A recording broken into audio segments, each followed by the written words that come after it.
It's a beautiful night. The moon is shining bright, and the Lil Santa is gathered around a fire with his friends to listen to a classic storybook.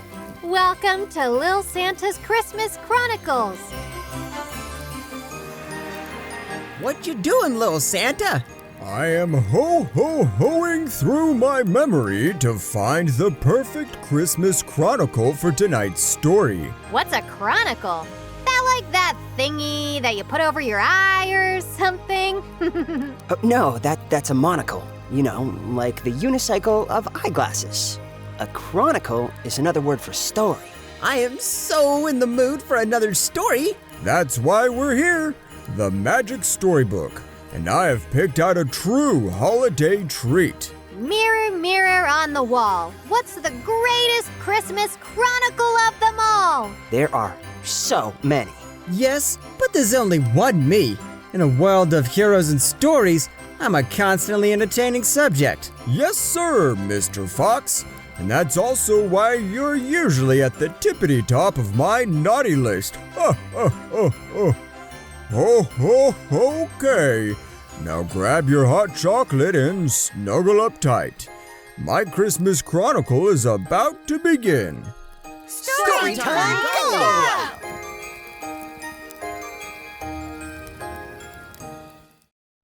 Betty Leicester's Christmas by Sarah Orne Jewett. Chapter 1. There was once a storybook girl named Betty Leicester who lived in a small square book bound in scarlet and white. I, who know her better than anyone else does, and who know my way about Tideshead, the storybook town, as well as she did, and who have not only made many a visit to her Aunt Barbara and Aunt Mary in their charming old country house, but have even seen the house in London where she spent the winter. I, who confess to loving Betty a good deal, wish to write a little more about her in this Christmas story. The truth is that ever since I wrote the first story, I have been seeing girls who reminded me of Betty Leicester of Tideshead. Either they were about the same age or the same height, or they skipped happily by me in a little gown like hers, or I saw a pleased look or a puzzled look in their eyes, which seemed to bring Betty, my own storybook girl, right before me. Now, if anybody has read the book, this preface will be much more interesting than if anybody has not. Yet, if I say to all new acquaintances that Betty was just in the middle of her 16th year, and quite in the middle of girlhood, that she hated some things as much as she could, and liked other things with all her heart, and did not feel pleased when older people kept saying, "Don't," perhaps these new acquaintances will take the risk of being friends. Certain things had become easy just as Betty was leaving Tideshead in New England, where she had been spending the summer with her old aunts, so that, having got used to all the Tideshead liberties and restrictions, she thought she was leaving the easiest place in the world. But when she got back to London with her father, somehow or other, life was very difficult indeed. She used to wish for London and for her cronies, the Duncans, when she was first in Tideshead, but when she was in England again, she found that, being a little nearer to all the awful responsibilities of a grown person, she was not only a new Betty, but London, great, busy, roaring, delightful London, was a new London altogether. To say that she felt lonely and cried one night because she wished to go back to Tideshead and be a village person again, and was homesick for her four-posted bed with the mandarins parading on the curtains, is only to tell the honest truth. In Tideshead that summer, Betty Leicester learned two things which she could not understand quite well enough to believe at first, but which always seem more and more sensible to one as time goes on. The first is that you must be careful what you wish for, because if you wish hard enough, you are pretty sure to get it. And the second one is that no two persons can be placed anywhere where one will not be host and the other guest. One will be in a position to give and to help and to show. The other must be the one who depends and receives. Now, this subject may not seem any clearer to you at first than it did to Betty, but life suddenly became a great deal more interesting, and she felt herself a great deal more important to the rest of the world when she got a little light from these rules. For everybody knows that two of the hardest things in the world are to know what to do and how to behave. To know what one's own duty is in the world and how to get on with other people. What to be and how to behave. These are the questions that every girl has to face. And if somebody answers, "Be good and be polite," it is such a general kind of answer that one throws it away and feels uncomfortable. I do not remember that I happened to say anywhere in the story that there was a pretty fashion in Tideshead, as summer went on, of calling our friend Sister Betty. Whether it came from her lamenting that she had no sister and being kindly adopted by certain friends, or whether there was something in her friendly, affectionate way of treating people, one cannot tell. This is one fun story. And we still got a long journey ahead. I can't wait to hear more. So let's get back in, come on! Betty Leicester's Christmas by Sarah Orne Jewett. Chapter 2. Betty Leicester in a new winter gown which had just been sent home from Liberty's, with all desirable qualities of colour and a fine expanse of smocking at the yoke and some sprigs of embroidery for ornament in proper places, was yet an unhappy Betty. In spite of being not only fine but snug and warm as one always feels when cold weather first comes and one gets into a winter dress, everything seemed disappointing. The weather was shivery and dark. The street into which she was looking was narrow and gloomy, and there was a moment when Betty thought wistfully of Tideshead, as if there were no December there, and only the high, clear September sky that she had left. Somehow, all out-of-door life appeared to have come to an end, and she felt as if she were shut into a dark and wintry prison. Not long before this, she had come from Whitby, the charming red-roofed Yorkshire fishing town that forever climbs the hill to its grey abbey.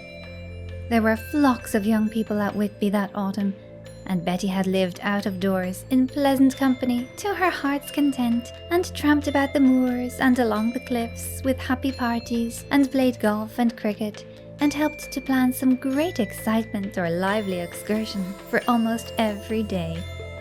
There was a funny dancing step sort of walk set to the tune of Humpty Dumpty, which seems to belong with the Whitby walking sticks which everybody carries. You lock arms in lines across the road and keep step to the happy chant of the dismal nursery lines. And the faster you go, especially when you are tired, the more it seems to rest you. Well, that's what some people think, in the long walks home. Whitby was almost as good as Tideshead, to which lovely town Betty now compared every other, even London itself. Betty and her father had not yet gone to housekeeping by themselves, which made them very happy later on, but they were living in some familiar old Clarges Street lodgings convenient to Green Park, where Betty could go for a consoling scamper with a new dog called Toby, because he looked so exactly like the beloved Toby on the cover of Punch. Betty had spent a whole morning's work upon a proper belled ruff for Toby, who gravely sat up and wore it as if he were conscious of literary responsibilities. Papa had gone to the British Museum that rainy morning and was not likely to reappear before the close of the day. For a wonder, he was going to dine at home that night. Something very interesting to the scientific world had happened to him during his summer visit to Alaska, and it seemed as if every one of his scientific friends had also made some discovery, or something had happened to each one, which made many talks and dinners and club meetings delightfully important. But most of the London people were in the country, for in England they stay in the hot town until July or August, while all the Americans scatter among green fields or seashore places, and then spend the gloomy months of the year in their country houses, when we fly back to the shelter and music and pictures and companionship of town life. This all depends upon the meeting of Parliament and other great reasons, but even Betty Leicester felt quite left out and lonely in town that dark day.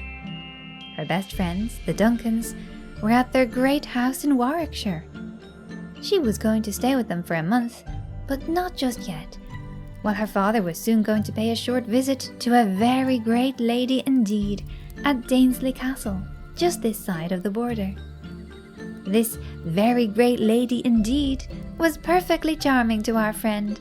A smile or a bow from her was just then more than anything else to Betty.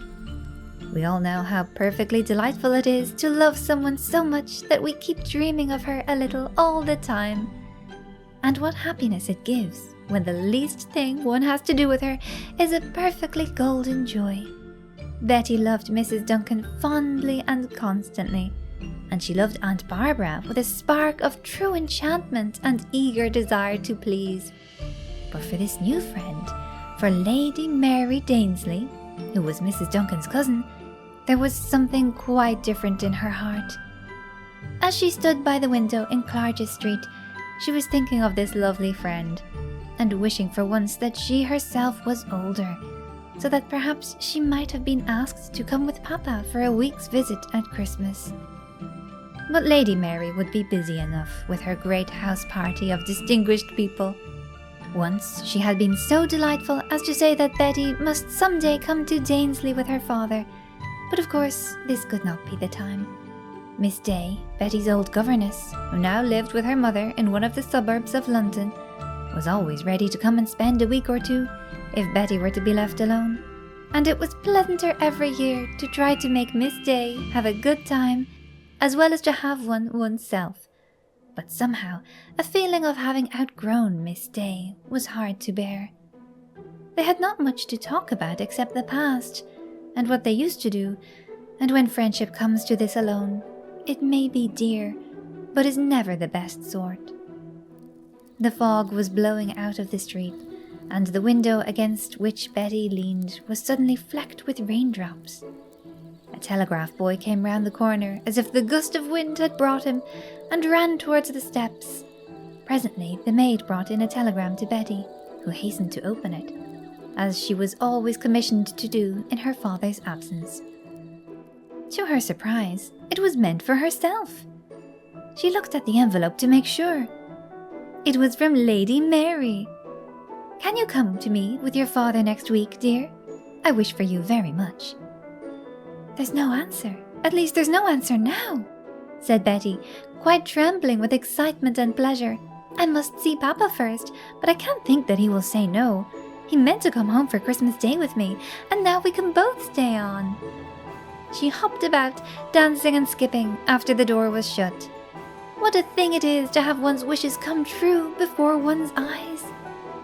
And then she asked to have a hansom cab called, and for the company of Paget, who was her maid now, a very nice woman whom Mrs. Duncan had recommended, inasmuch as Betty was older and had thoughts of going to housekeeping. Paget's sister was also engaged as a housemaid, and, strange as it may appear, our tight-head Betty was to become the mistress of a cook and butler. Paget herself looked sedate and responsible, but she dearly liked a little change and was finding the day dull. So they started off together toward the British Museum in all the rain, with the shutter of the cab put down and the horse trotting along the shining streets as if he liked it. No. If I were there, I could tell you as a fact, things would have been different. Yeah, no one would have a headache from your constant boasting. Mr. Fox, the yoke's on you. Jealousy, pure jealousy. Okay, you goofs, let's get back to the story. Betty Leicester's Christmas by Sarah Orne Jewett. Chapter 3. Mr. Leicester was in the department of North American prehistoric remains and had a jar of earth before him, which he was examining with closest interest. "Here's a bit of charred bone," he was saying eagerly to a wise-looking old gentleman. "And here's a funeral bead, just as I expected. This proves my theory of the sacrificial— Why, Betty, what's the matter?" And she looked startled for a moment. "A telegram? It was so very important, you see, Papa," said Betty. "I thought it was bad news from Tidehead," said Mr. Leicester. looking up at her with a smile after he had read it. "Well, my dear, that's very nice, and very important too," he added, with a fine twinkle in his eyes. "I shall be going out for a bit of luncheon presently, and I'll send the answer with great pleasure." Betty's cheeks were brighter than ever, as if a rosy cloud of joy were shining through. "Now that I'm here, I'll look at the arrowheads, mayn't I, Papa?" she asked with great self-possession. "I should like to see if I can find one like mine. I mean my best white one that I found on the river bank last summer." Papa nodded and turned to his jar again. "You must let Paget go home at 1 o'clock, he said, "and come back to find me here, and we'll go have luncheon together. I was thinking of coming home early to get you. We've a house to look at, and it's dull weather for what I wish to do here at the museum.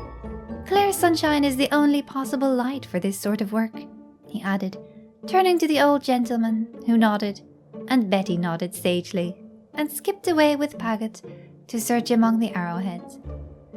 She found many white quartz arrow points and spearheads like her own treasure. Paget thought them very dull, and was made rather uncomfortable by the Indian medicine masks and war bonnets and evil-looking war clubs, and openly called it a waste of time for anyone to have taken trouble to get all that heathen rubbish together. Such savages and their horrid ways were best forgotten by decent folk, if Paget might be so bold as to say so. But presently it was luncheon time, and the good soul cheerfully departed, while Betty joined her father and waited for him as still as a mouse for half an hour, while he and the scientific old gentleman reluctantly said their last words and separated. She had listened to a good deal of their talk about altar fires and the ceremonies that could be certainly traced in a handful of earth from the site of a temple in the mounds of a buried city. But all her thoughts were of Lady Mary and the pleasures of the next week. She looked again at the telegram, which was much nicer than most telegrams. It was so nice of Lady Mary to have said "dear" in it, just as if she were talking. People did not often say "dear" in a message. Perhaps some of her guests can't come, but then everybody likes to be asked to Danesley, Betty thought. And I wonder if I shall dine at table with the guests. I never have. At any rate, I shall see Lady Mary often and be with Papa. It is perfectly lovely. I can give her the Indian basket I brought her now, before the sweet grass is all dry. It was a great delight to be asked to the holiday party. Many a grown person would be thankful to take Betty's place. For was not Lady Mary a very great lady indeed, and one of the most charming women in England? A famous hostess and assembler of really delightful people. "I'm going to Danesley on the 17th, said Betty to herself with satisfaction. My, what great big issues they face. I can't wait to see how it goes. Betty Leicester's Christmas by Sarah Orne Jewett. Chapter 4. Betty and her father had taken a long journey from London. They had been nearly all day in the train after a breakfast by candlelight, and it was quite dark except for the light of the full moon in a misty sky as they drove up the long avenue at Danesley. Paget was in great spirits. She was to go everywhere with Betty now, being used to the care of young ladies, and more being expected of this young lady than in the past. Paget had been at Danesley before with the Duncans, and had many friends in the household. Mr. Leicester was walking across the fields by a path he knew well from the little station, with a friend and fellow guest whom they had met at Durham. This path was much shorter than the road, so that Papa was sure of reaching the house first, but Betty felt a little lonely, being tired and shy of meeting a great bright house full of people quite by herself, in case Papa should loiter. But suddenly the carriage stopped, and the footman jumped down and opened the door. "My lady is walking down to meet you, miss," he said. "She's just ahead of us, coming down the avenue." And Betty flew like a pigeon to meet her dear friend. The carriage drove on and left them together under the great trees, walking along together over the beautiful tracery of shadows. Suddenly, Lady Mary felt the warmth of Betty's love for her and her speechless happiness as she had not felt it before, and she stopped, looking so tall and charming, and put her 2 arms round Betty and hugged her to her heart. "My dear little girl," she said for the second time, and then they walked on. And still Betty could not say anything for sheer joy. "Now, I'm going to tell you something quite in confidence," said the hostess of the great house, which showed its dim towers and scattered lights beyond the leafless trees. "I had been wishing to have you come to me, but I should not have thought this the best time for a visit. Later on, when the days will be longer, I shall be able to have much more time to myself. But an American friend of mine, Mr. Banfield, who is a friend of your papa's, I believe, wrote to ask if he might bring his young daughter, whom he had taken from school in New York for a holiday. It seemed a difficult problem for the first moment." And Lady Mary gave a funny little laugh. "I did not know quite what to do with her just now, as I should with a grown person. And then I remembered that I might ask you to help me, Betty dear. You know that the Duncans always go for a Christmas visit to their grandmother in Devon." "I was so glad to come," said Betty warmly. "It was nicer than anything else." "But I am a little afraid of young American girls, you understand," said Lady Mary happily, and then, taking a solemn tone, "Yes, you needn't laugh, Miss Betty, but you know all about what they like, don't you? And so I am sure we can make a bit of pleasure together, and we'll be fellow hostesses, won't we? We must find some time every day for a little talking over of things quite by ourselves. I've put you next to your father's rooms, and tomorrow Miss Banfield will be nearby, and you're to dine in my little morning room tonight. I'm so glad good old Paget is with you. She knows the house perfectly well. I hope you will soon feel at home. Why, this is almost like having a girl of my very own," said Lady Mary wistfully as they began to go up the great steps and into the hall, where the butler and other splendid personages of the household stood waiting. Lady Mary was a tall, slender figure in black, with a beautiful head, and she carried herself with great spirit and grace. She had wrapped some black lace about her head and shoulders, and held it gathered with one hand at her throat. "I must fly to the drawing room now, and then must go dress for dinner. So good night, darling," said this dear lady, whom Betty had always longed to be nearer to and to know better. "Tomorrow you must tell me all about your summer in New England," she said, looking over her shoulder as she went one way, and Betty another, with Paget, and a footman who carried the small luggage from the carriage. How good and kind she had been to come to meet a young stranger who might feel lonely, and as if there were no place for her in the great strange house in the first minute of her arrival. And Betty Leicester quite longed to see Miss Banfield, and to help her to 1,000 pleasures at once, for Lady Mary's sake. How exciting! Yes, it is. Oh, you just wait. Wait, for what? Now we're getting to the good parts. Betty Leicester's Christmas by Sarah Orne Jewett. Chapter 5. Somebody has said that there are only a very few kinds of people in the world, but that they are put into all sorts of places and conditions. The minute Betty Leicester looked at Edith Banfield next day, she saw she was a little like Mary Beck, her own friend and tight-head neighbour. The first thought was one of pleasure, and the second was a fear that the new Becky would not have a good time at Danesley. It was the morning after Betty's own arrival. That first evening she had her dinner alone, and afterwards was reading and resting after her journey in Lady Mary's own little sitting room, which was next her own room. When Paget came up from her own hasty supper and crack with her friends to look after Betty and to unpack, she had great tales to tell of the large and noble company assembled at Danesley House. "They're dining in the great banquet hall itself," she said with pride. "Lady Mary looks like a queen at the head of the table, with the French prince beside her and the great Earl of Seacliff at the other side," said Paget proudly. "I took a look from the old musicians' gallery, miss, as I came along, and it was a fine sight indeed. Lady Mary's own maid, as I have known well these many years, was telling me the names of the strangers, Paget was very proud of her own knowledge of fine people. Betty asked if it was far to the gallery, and finding that it was quite near the part of the house where they were, she went out with Paget along the corridors with their long rows of doors and into the musicians' gallery, where they found themselves at a delightful point of view. Danesley Castle had been built at different times.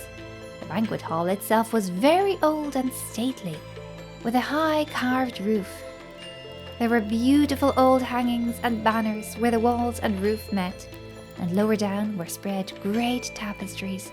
There was a huge fire blazing in the deep fireplace at the end, and screens before it, and the long table twinkled with candlelight, and the happy company sat about it. Betty looked first for Papa, and saw him sitting beside Lady Dimdale, who was a great friend of his. Then she looked for Lady Mary, who was at the head between the two gentlemen, of whom Paget had spoken. She was still dressed in black lace, but with many diamonds sparkling at her throat, and she looked as sweet and quiet and self-possessed as if there were no great entertainment at all. The men servants in their handsome livery moved quickly to and fro, as if they were actors in a play. The people at the table were talking and laughing, and the whole scene was so pleasant, so happy and friendly, that Betty wished, for almost the first time, that she were grown up and dining late, to hear all the delightful talk.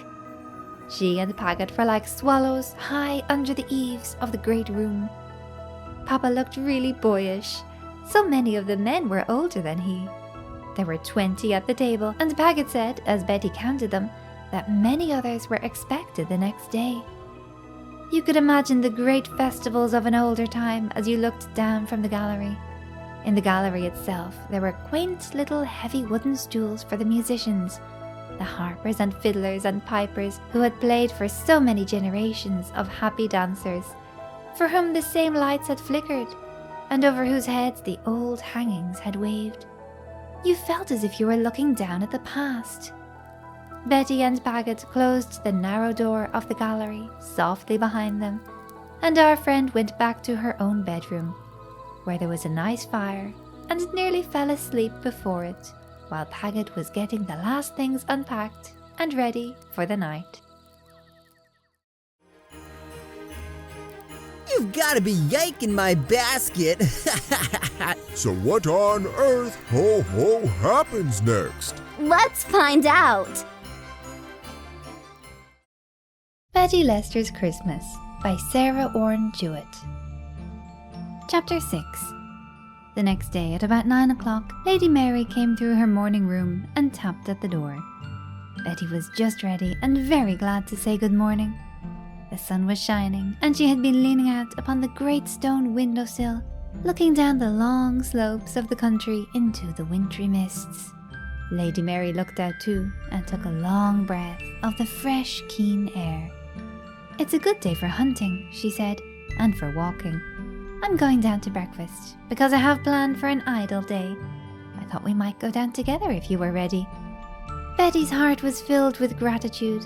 It was so very kind of her hostess to remember that it would be difficult for the only girl in the house party to come alone to breakfast for the first time.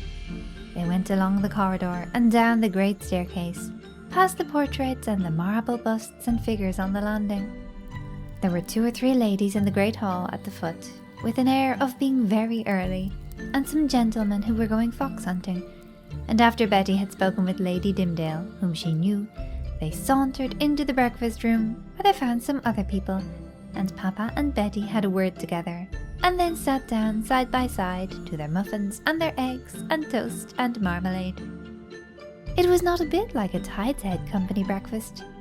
Everybody jumped up if he wished for a plate, or for more jam, or some cold game, which was on the sideboard with many other things. The company of servants had disappeared, and it was all as unceremonious as if the breakfasters were lunching out of doors. This was not a long tableful like that of the night before. Many of the guests were taking their tea and coffee in their own rooms. By the time breakfast was done, Betty had begun to forget herself as if she were quite at home.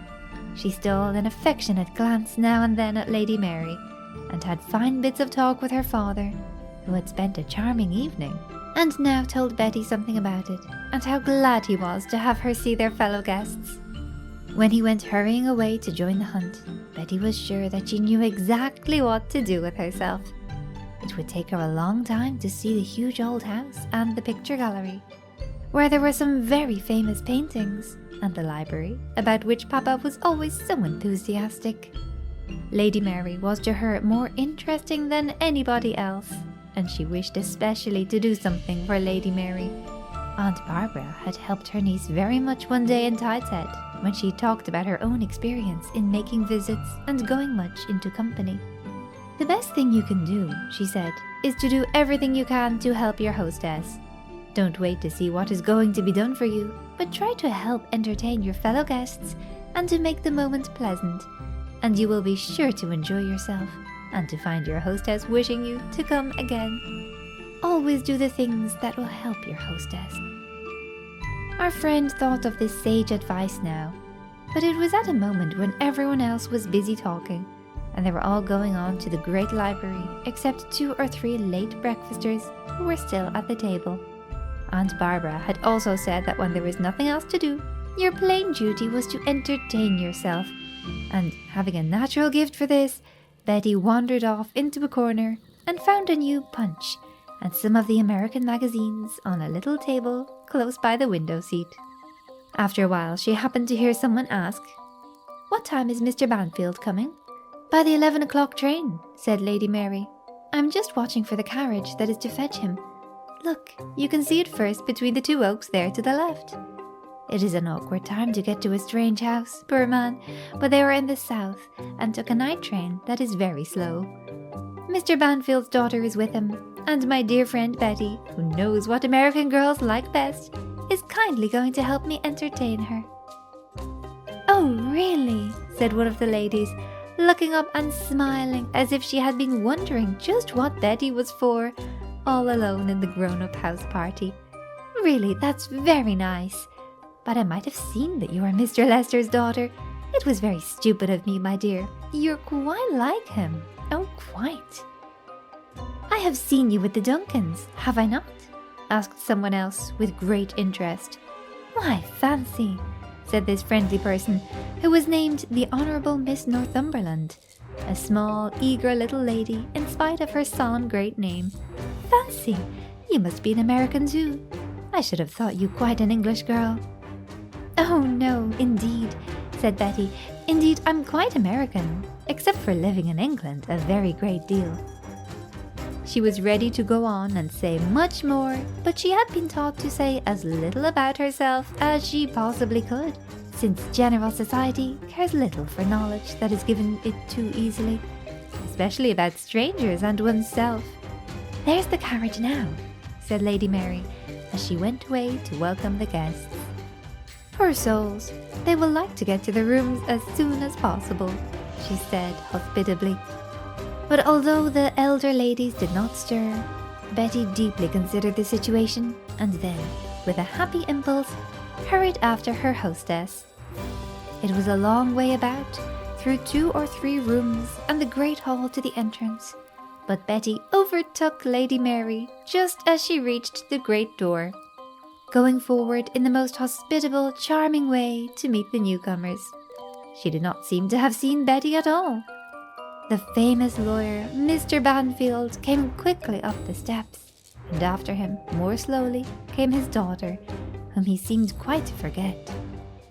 A footman was trying to take her wraps and travelling bag, but she clung fast to them and looked up apprehensively toward Lady Mary. Betty was very sympathetic, and was sure that it was a trying moment, and she ran down to meet Miss Banfield, and happened to be so fortunate as to catch her just as she was tripping over her dress upon the high stone step. Mr. Banfield himself was well known in London, and was a great favourite in society, but at first sight his daughter's self-conscious manners struck one as being less interesting. She was a pretty girl, but she wore a pretentious look, which was further borne out by very noticeable clothes, not at all the right things to travel in at that hour. But, as has long ago been said, Betty saw at once the likeness to her Tideshead friend and comrade, Mary Beck, and opened her heart to take the stranger in. It was impossible not to be reminded of the day when Mary Beck came to call in Tideshead with her best hat and bird of paradise feather, and they both felt so awkward and miserable. "Did you have a very tiresome journey?" Betty was asking as they reached the top of the steps at last. But Edith Banfield's reply was indistinct, and the next moment Lady Mary turned to greet her young guest cordially. Betty felt that she was a little dismayed, and was all the more eager to have the young compatriot's way made easy. "Did you have a tiresome journey?"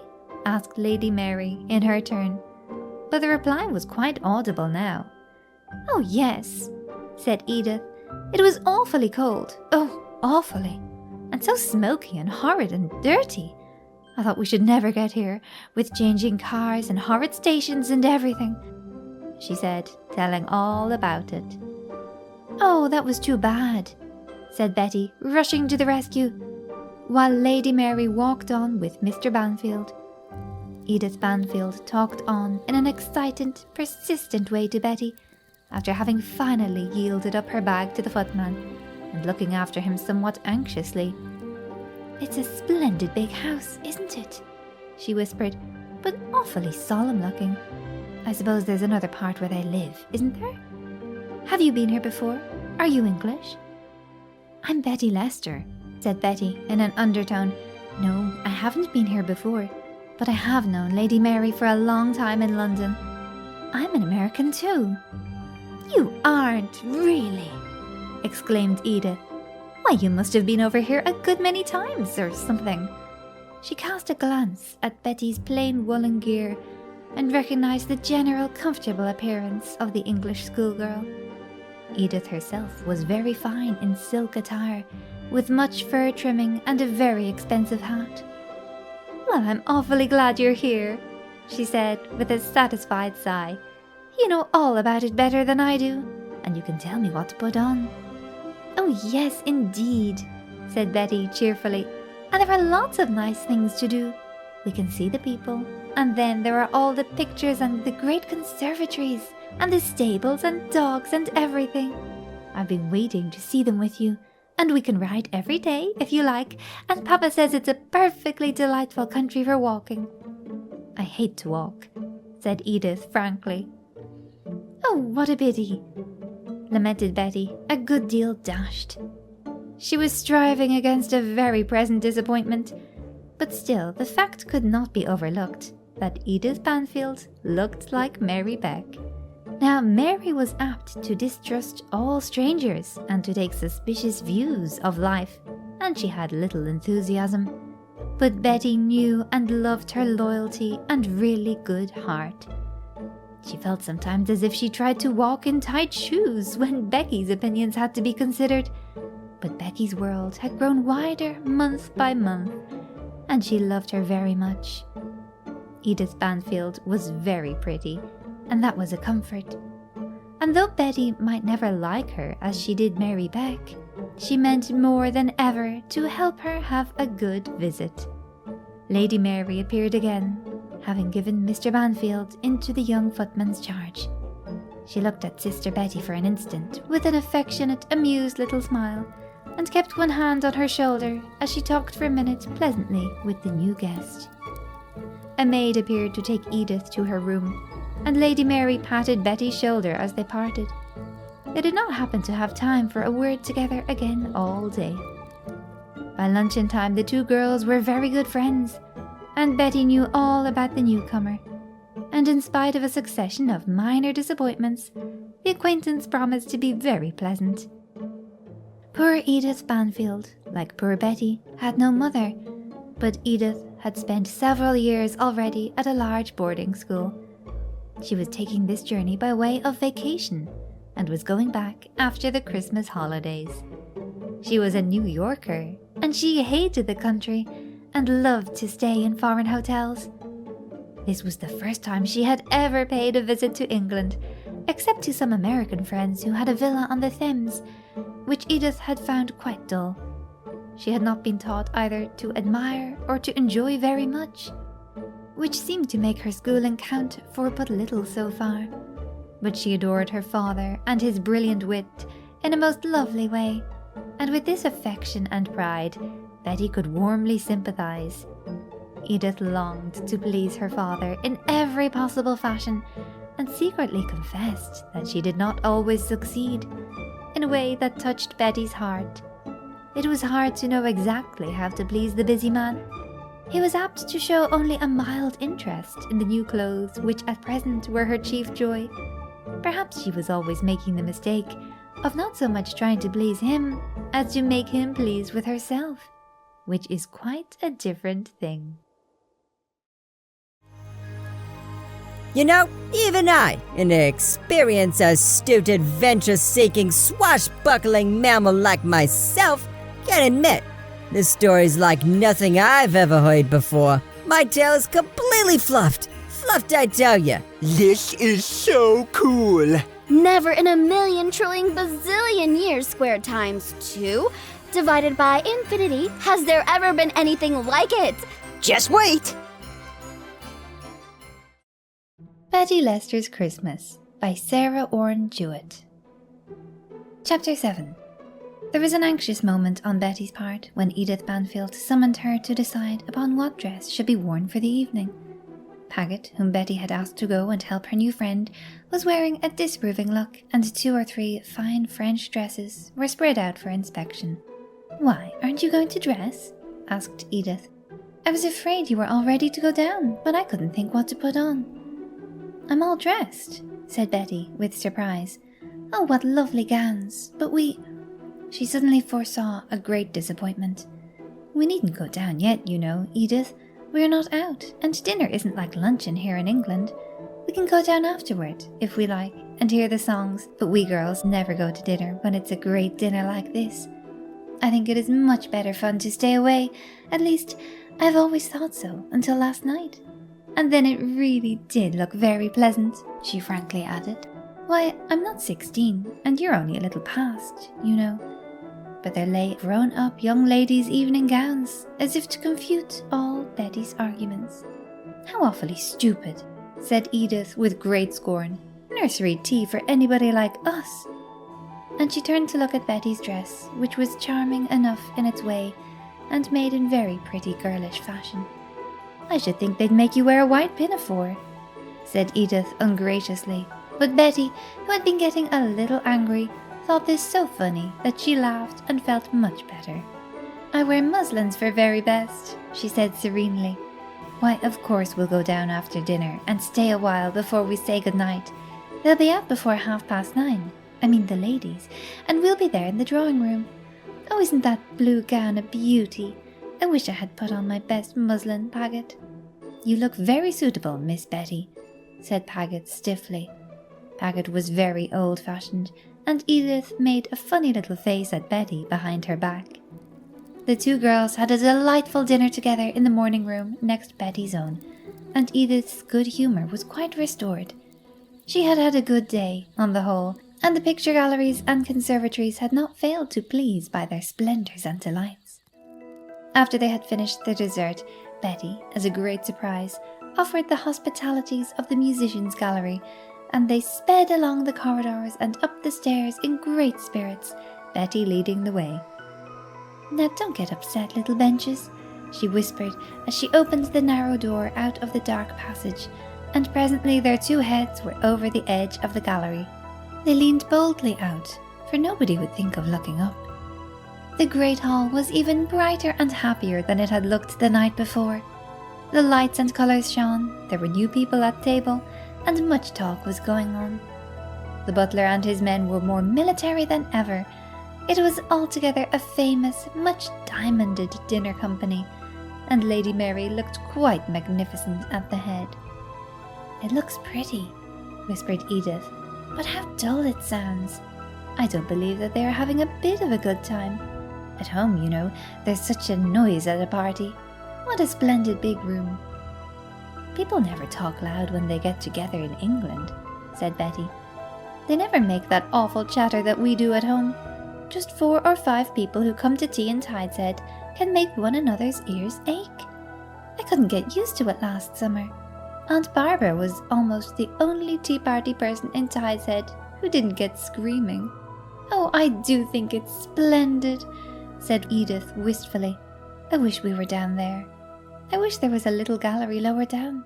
There's Lord Dunwater, who sat next me at luncheon. Who's that next your father?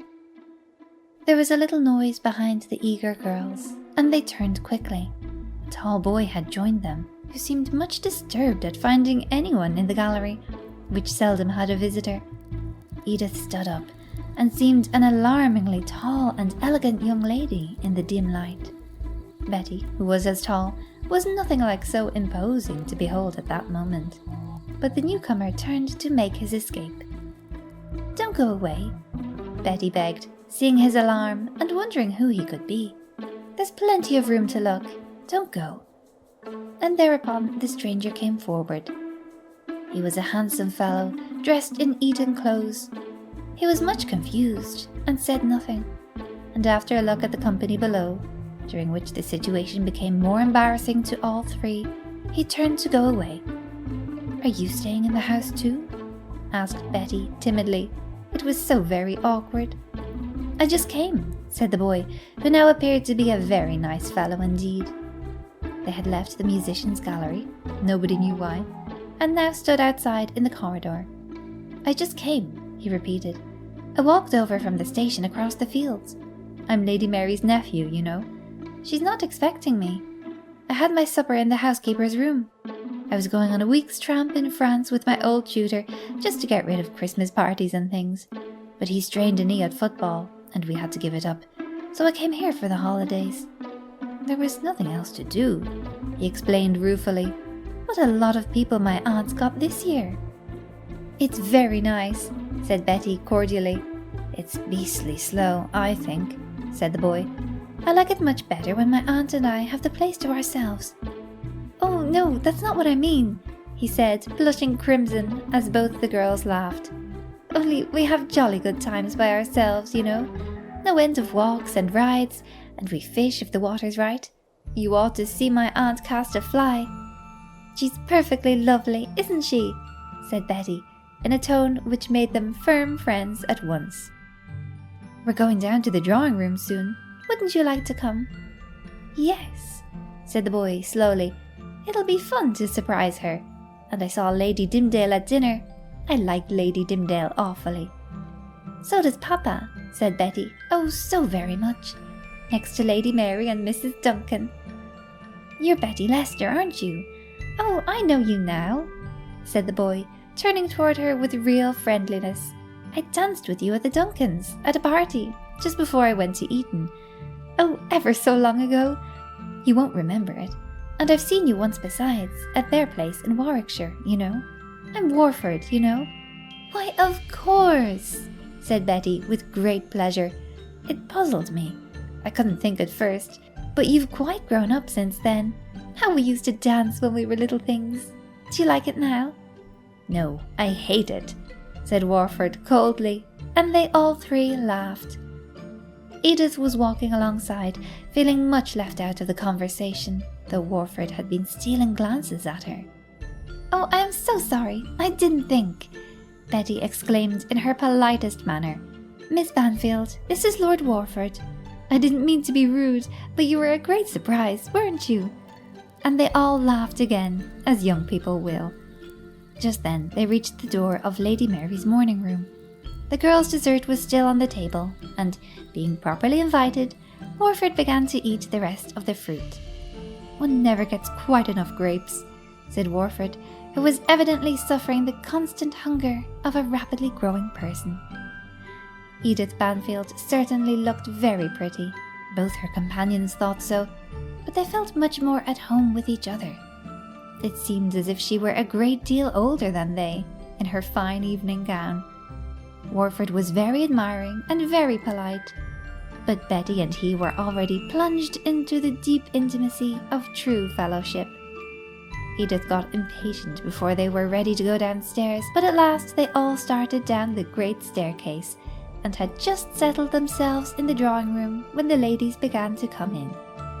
"Why, Warford, my dear," said Lady Mary with great delight as he met her and kissed her twice, as if they were quite by themselves. Then he turned and spoke to Lady Dimdale, who was just behind, still keeping Lady Mary's left hand in his own. Warford looked taller and more manly than ever in the bright light, and he was recognised warmly by nearly all the ladies, being not only a fine fellow, but the heir of Danesley and great possessions besides, so that he stood for much that was interesting, even if he had not been interesting himself. Betty and Edith looked on with pleasure, and presently Lady Mary came toward them. "I'm so glad that you came down," she said, "and how nice of you to bring Warford. He usually objects so much that I believe you have found some new way to make it easy. I suppose it is dull when he is by himself. Mr. Frame is here, and has promised to sing by and by. He and Lady Dimdale have practiced some duets. Their voices are charming together. I hope you will not go up until afterward, no matter how late." Betty, who had been sitting when Lady Mary came toward her, had risen at once to meet her, without thinking about it, but Edith Banfield still sat in her low chair, feeling stiff and uncomfortable, while Lady Mary did not find it easy to talk down at her or to think of anything to say. All at once it came to Edith's mind to follow Betty's example, and they all three stood together, talking cheerfully until Lady Mary had to go to her other guests. "Isn't she lovely?" said Edith, with all the ardour that Betty could wish. "I don't feel a bit afraid of her, as I thought I should." "She takes such dear trouble," said Betty warmly. "She never forgets anybody. Some grown persons behave as if you ought to be ashamed of not being older, and as if you were going to bore them if they didn't look out." At this moment, Warford came back most loyally from the other side of the room, and presently some gentlemen made their appearance, and the delightful singing began. Betty, who loved music, sat and listened like a quiet young robin in her red dress, and her father, who looked at her happy, dreaming face, was sure that there had never been a dearer girl in the world. Lady Mary looked at her too, and was really full of wonder, because in some way Betty had managed with simple friendliness to make her shy nephew quite forget himself, and to give some feeling of belongingness to Edith Banfield, who would have felt astray by herself in a strange English house. I haven't had this much fun since my reindeer played ho, ho, hide and seek with the Cheshire Cat. Yeah, this sure beats basket weaving. Not egg decorating, but definitely basket weaving. I don't know, Mr. Easter Bunny. After you hear how this ends, you may change your mind about that. Here's where things get really interesting. Betty Leicester's Christmas by Sarah Orne Jewett. Chapter 8. The days flew by until Christmas, and the weather kept clear and bright, without a bit of rain or gloom, which was quite delightful and wonderful in that northern country. The older guests hunted or drove or went walking. There were excursions of every sort for those who liked them, and sometimes the young people joined in what was going on, and sometimes Betty and Edith and Warford made fine plans of their own. It proved that Edith had spent much time with the family of her uncle, who was an army officer, and at the Western Army posts she had learned to ride with her cousins, who were excellent riders and insisted upon her joining them. So Edith could share many pleasures of this sort at Danesley, and she was so pretty and happy that people liked her a good deal. And presently some of the house party had gone, and some new guests came, and the two girls and Warford were unexpected helpers in their entertainment. Sometimes they dined downstairs now, when no one was asked from outside, and every day it seemed pleasanter and more homelike to stay at Danesley. There were one or two other great houses in the neighbourhood, where there were also house parties in the happy holiday season, and so Betty and Edith saw a great deal of the world in one way and another, and Lady Mary remembered that girls were sometimes lonely as they grew up and was very good to them, teaching them in quiet ways many a thing belonging to manners and getting on with other people that they would be glad to know all their life long. "Don't talk about yourself," she said once, "and you won't half so often think of yourself, and then you are sure to be happy." And again, my old friend Mrs. Proctor used to say, "Never explain, my dear. People don't care a bit."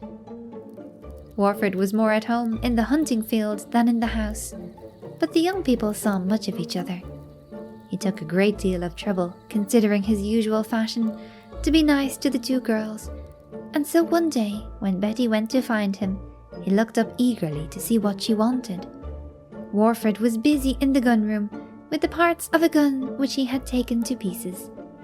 There was nobody else there at that moment, and the winter sun was shining in along the floor. Betty began with an air of great confidence. "What can we do for a bit of fun at Christmas?"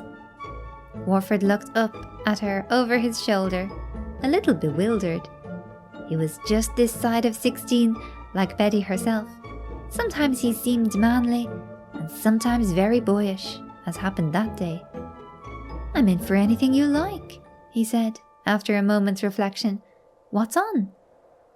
"If we give up dining with the rest, I can think of a great plan," said Betty, shining with enthusiasm. "There's the old gallery, you know. Couldn't we have some music there, as they used to in old times?"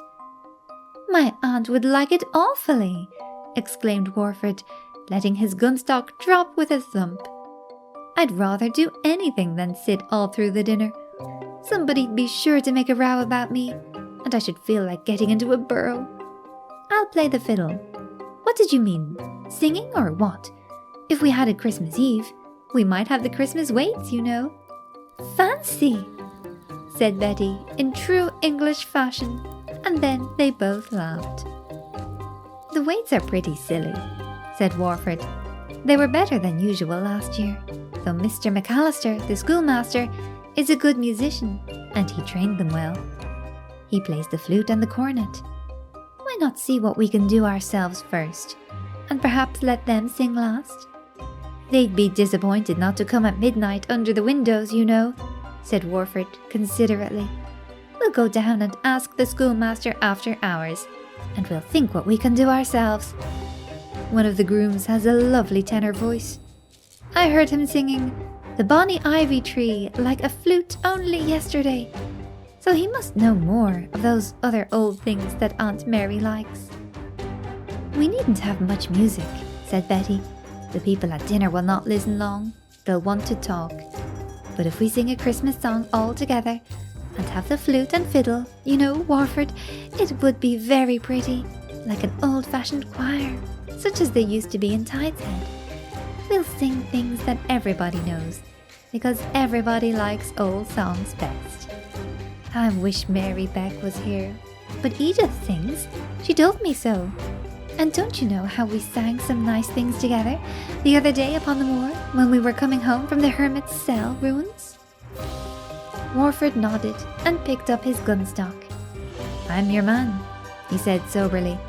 "Let's dress up whoever sings with wigs and ruffles and things. Then there are strange trumpets and viols in that collection of musical instruments in the music room. Some of us can make believe play them.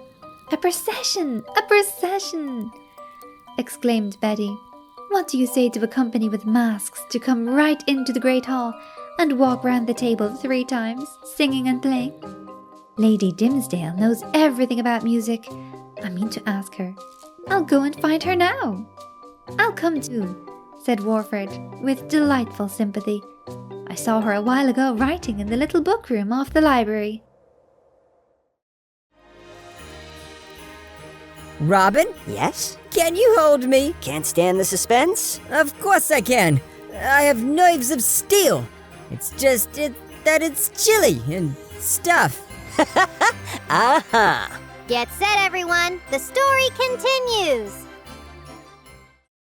Betty Leicester's Christmas by Sarah Orne Jewett. Chapter 9. It was Christmas at last, and all the three young people had been missing since before luncheon in a most mysterious manner.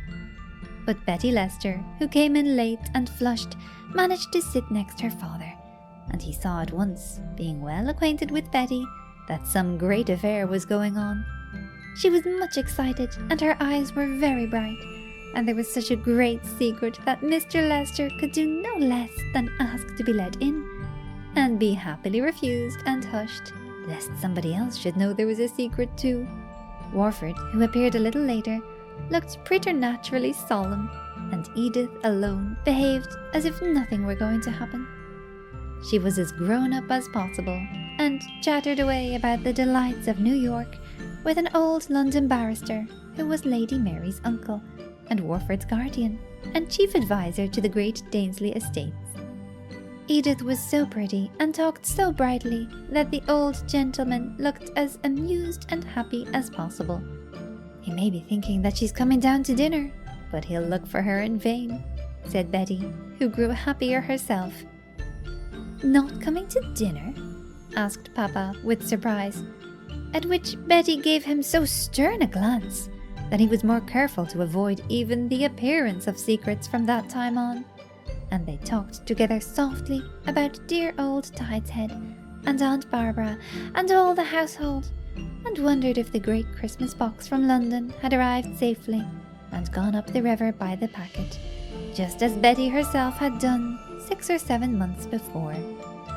It made her a little homesick, even there in the breakfast room at Danesley, even with Papa at her side, and Lady Mary smiling back if she looked up, to think of the dear old house, and of Serena and Letty, and how they would all be thinking of her at Christmas time. The great hall was happy with holly and Christmas greens. It was snowing outside for the first time that year, and the huge fireplace was full of logs blazing and snapping in a splendidly cheerful way. Dinner was to be earlier than usual. A great festivity was going on in the servants' hall, and when Warford went out with Lady Mary to cut the great Christmas cake and have his health drunk, Betty and Edith went too, and everybody stood up and cheered and cried, "Merry Christmas! Merry Christmas! And God bless you!" in the most hearty fashion. It seemed as if all the holly in the Danesley woods had been brought in, as if Christmas had never been so warm and friendly and generous in a great house before. Christmas Eve had begun and cast its lovely charm and enchantment over everybody's heart. Old dislikes were forgotten between the guests. At Christmas time it is easy to say kind words that are hard to say all the rest of the year. At Christmas time one loves his neighbour and thinks better of him. Christmas love and goodwill come and fill the heart, whether one beckons them or no. Betty had spent some lonely Christmases in her short life, as all the rest of us have done, and perhaps for this reason, the keeping of the great day at Danesley in such happy company, in such splendour and warm-heartedness of the old English fashion, seemed a kind of royal Christmas to her young heart. Everybody was so kind and charming. Lady Dimdale, who had entered with great enthusiasm into the Christmas plans, caught her after luncheon and kissed her, and held her hand like an elder sister as they walked away.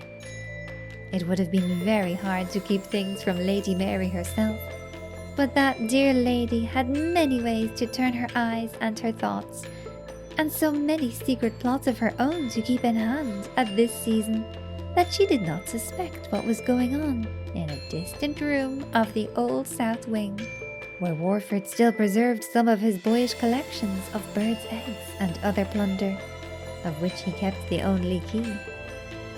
There was a steep staircase that led down to a door in the courtyard, and by this Mr. McAllister, the schoolmaster, had come and gone, and the young groom of the tenor voice, and 5 or 6 others, men and girls, who could either sing or play. It was the opposite side of the house from Lady Mary's own rooms, and nobody else would think anything strange of such comings and goings.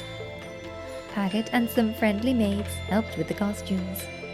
They had practiced their songs twice in the schoolmaster's own house at nightfall, down at the edge of the village by the church, and so everything was ready, with the help of Lady Dimdale and of Mrs. Drum, the housekeeper, who would always do everything that Warford asked her, and be heartily pleased besides.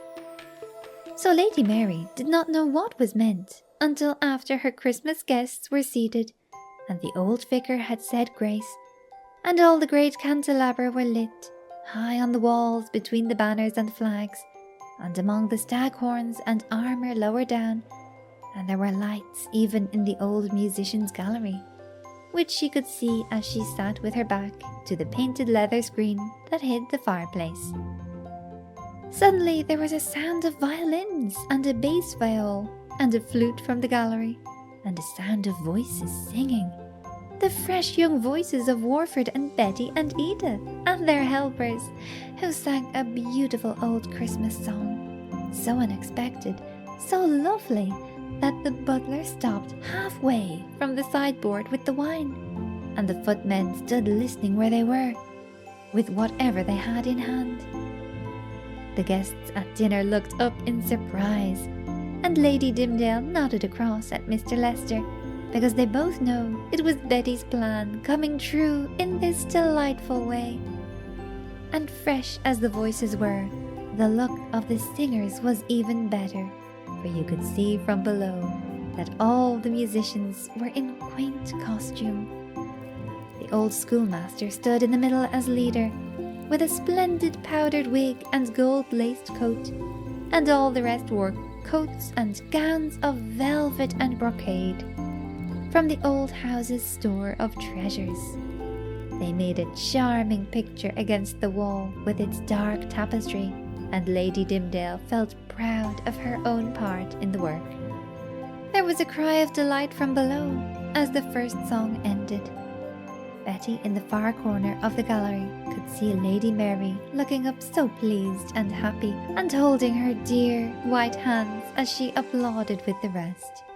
Nobody knew better than Lady Mary that dinners are sometimes dull, and that even a Christmas dinner is none the worse for a little brightening. So Betty had helped her in great as well as little things, and she blessed the child from her heart. Then the dinner went on, and so did the music. It was a pretty program, and before anybody had dreamed of being tired of it, the sound ceased, and the gallery was empty.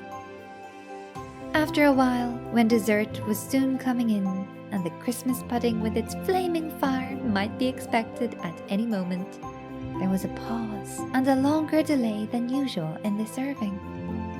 People were talking busily about the long table, and hardly noticed this until, with loud knocking and sound of music, old Bond, the butler, made his appearance, with an assistant on either hand, bearing the plum pudding aloft in solemn majesty, the flames rising merrily from the huge platter.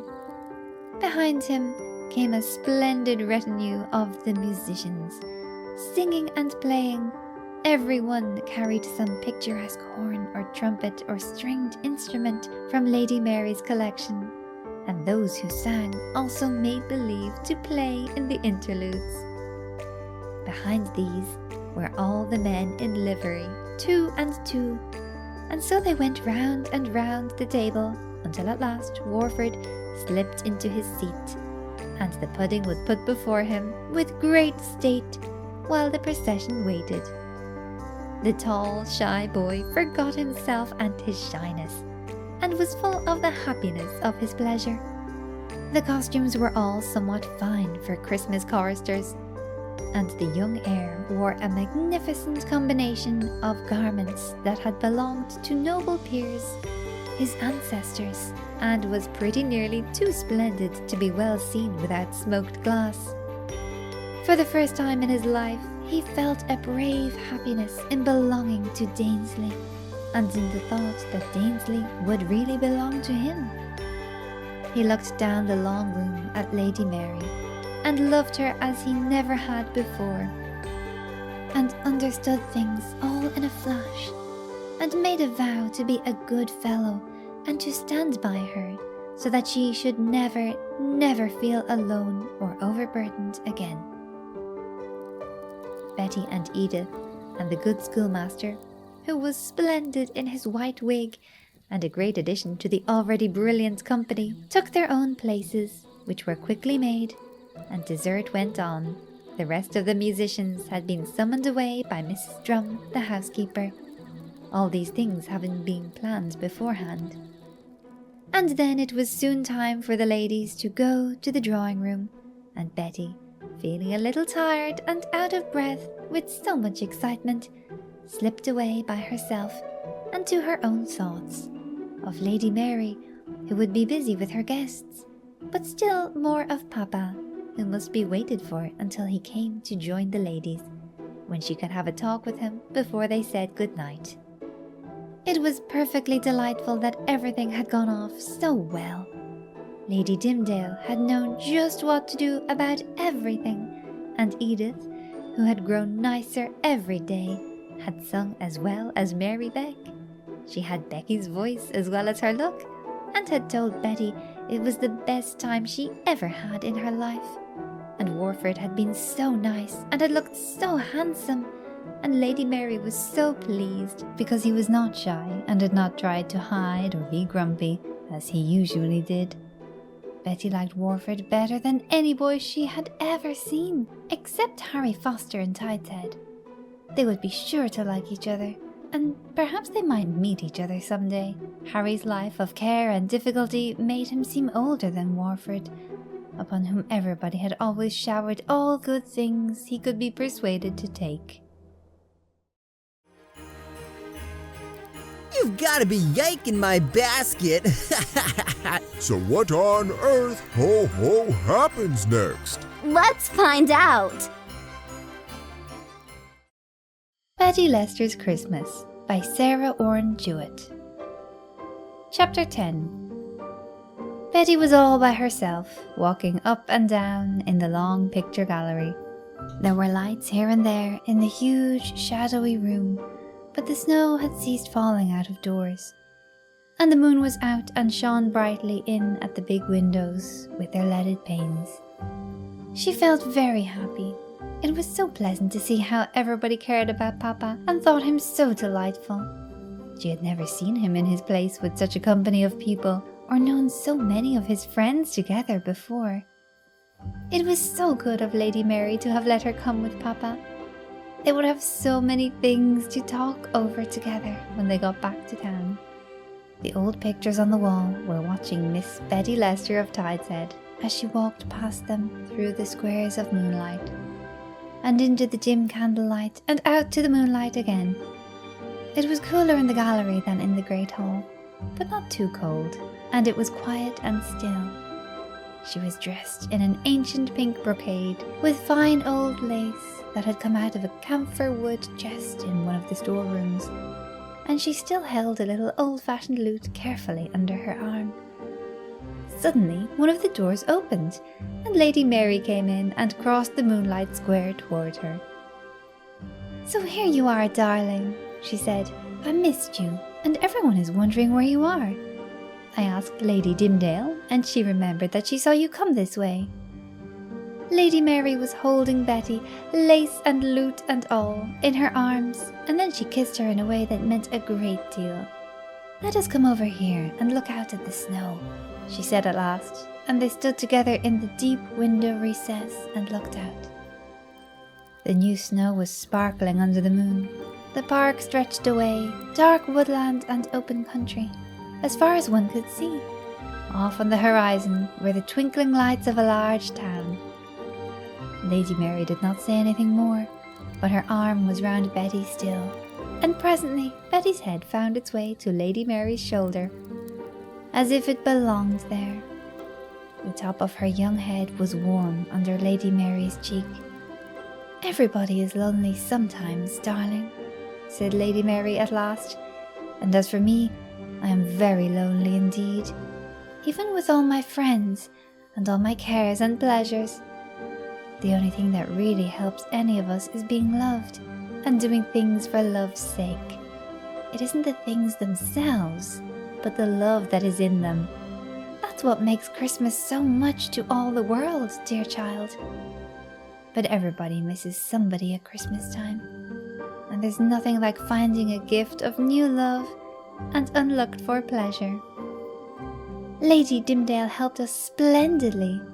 It wouldn't have been half so nice if it hadn't have been for her, said Betty softly.